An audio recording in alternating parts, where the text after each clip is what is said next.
screen. So you cannot bring any other televisor or any other instrument. Your words and your words alone. Yes, ma'am. Jamie Hanks, 105 July Lane. Welcome. Thank you. I'm here to express my concerns about the work session for the City Council scheduled for July 29th.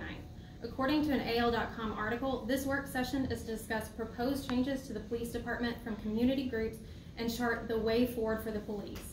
Based on this article, it appears recommendations submitted by the NAACP, CCCJR, 100 Black Men, and 100 Black Women are likely to be discussed.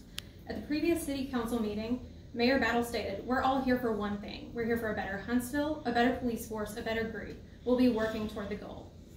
Who will have a seat at the table at this session? I cannot speak for other organizations, but as of this morning, the CCCJR has not received an invitation to send a representative to this work session, nor have we been granted an audience with Chief McMurray or Mayor Battle to discuss the specifics of our proposal.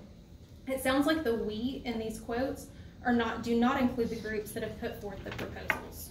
I have absolutely no confidence that a meaningful path forward that serves all invested parties can be charted without representatives from the aforementioned groups.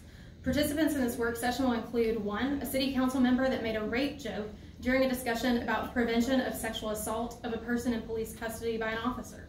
2, a police chief that chose to meet peace with violence on not 1 but 2 occasions. His justification for use of force were subjective risk assessments, shoddy intelligence, and citizens exercising their First Amendment right at a time he deemed inconvenient. If he were invested in preventing escalation on June 3rd, he could have put together a list of legal do's and don'ts of protesting and provided it to the protest organizers.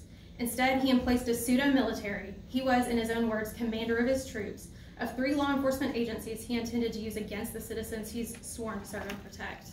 And 3, a council member that has stated that systemic racism doesn't exist and that she doesn't believe that there's any problem with policing in our city.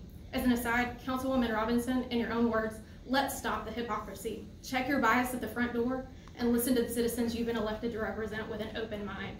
If you're unwilling or unable to do this, it's time to give up your seat. With these 3 holding a place at the table and no representation by the organizations that authored the proposals, how can any of us expect a plan for real, meaningful change to come from the conversation? Creating meaningful change will require dialogue with organizations that have authored the proposals. Their implementation will be a start toward the healing and reconciliation between HPD and the citizens of Huntsville that can only happen through transparency and accountability. This is a movement, it's not a moment. We're not going away, so give us a seat at the table. Thank you. Thank you.